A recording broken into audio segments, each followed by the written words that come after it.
আজকে আজকে এই যে দেখলাম বাংলাদেশের বহু সাংবাদিক, বহু পত্রিকার মালিক আজকে কি বলে রং হেডের, যে না, যখন সাগর রুনির হত্যা হলো ঘরে ঘরে ঢুকে পাহারা দেওয়া সম্ভব নয়, রক্ষা করা সম্ভব নয়। বুঝলাম, ঠিক আছে, ঘরে ঘরে ঢুকে পুলিশের পক্ষে পাহারা দেওয়া সম্ভব নয়, কিন্তু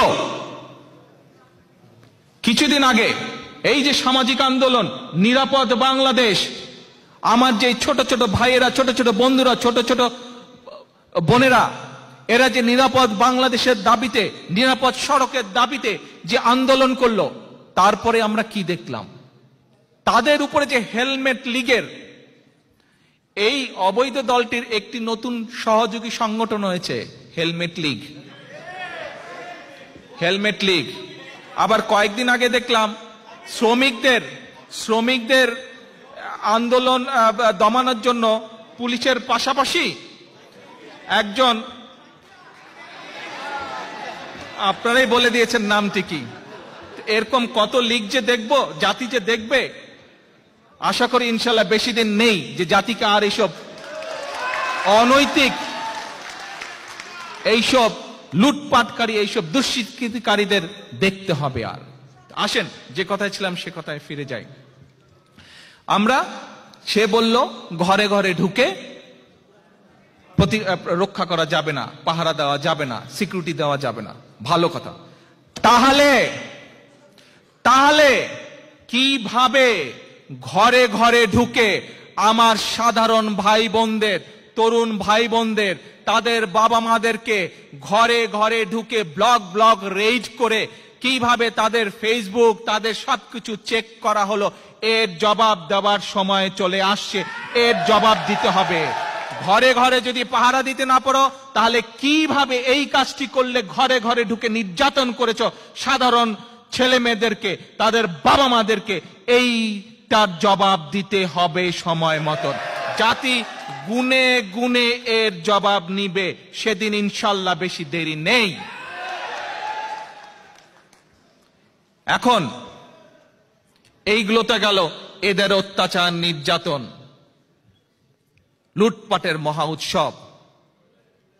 এদিকে সমগ্র জাতি যখন ঐক্যবদ্ধ, বাংলাদেশের সকল রাজনৈতিক দলগুলো যখন ঐক্যবদ্ধ গণতন্ত্রের জন্য, যে গণতন্ত্র হারিয়ে গেছে সেই গণতন্ত্র উদ্ধারের জন্য, যে বাক স্বাধীনতা হারিয়ে গেছে সেই বাক স্বাধীনতা উদ্ধারের জন্য, তখন এদের সাথে যোগ দিয়েছে নির্বাচন কমিশন নামে যে সংস্থাটি, সেটি কিভাবে এদেরকে আবার জনগণের সম্মতি ছাড়াই জিতিয়ে আনা যায় সেই ব্যবস্থা করতে। এবং এর জন্য তারা অপকৌশল চালাচ্ছে, এর জন্য তারা কুপরিকল্পনা গ্রহণ করছে। কিভাবে? ইভিএম এর মাধ্যমে।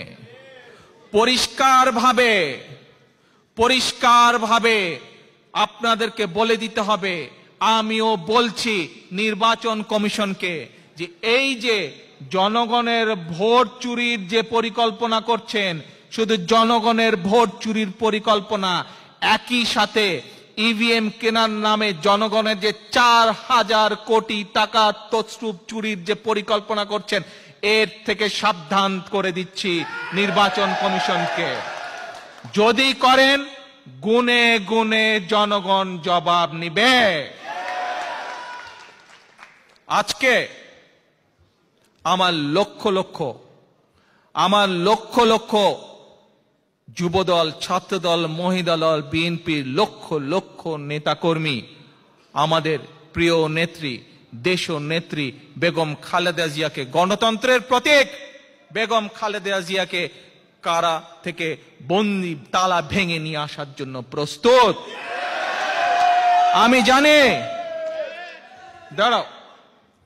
আমি জানি শুধু আমার দলের নেতাকর্মীরাই নয়, একই সাথে বাংলাদেশের লক্ষ কোটি গণতন্ত্রকামী মানুষ আছে, লক্ষ কোটি যুবক আছে, লক্ষ কোটি তরুণ আছে, যারা একই সাথে বাংলাদেশের হারিয়ে যাওয়া ভোটাধিকার উদ্ধার করতে চায়। যারা হারিয়ে যাওয়া বাক স্বাধীনতা উদ্ধার করতে চায়, যারা হারিয়ে যাওয়া গণতন্ত্র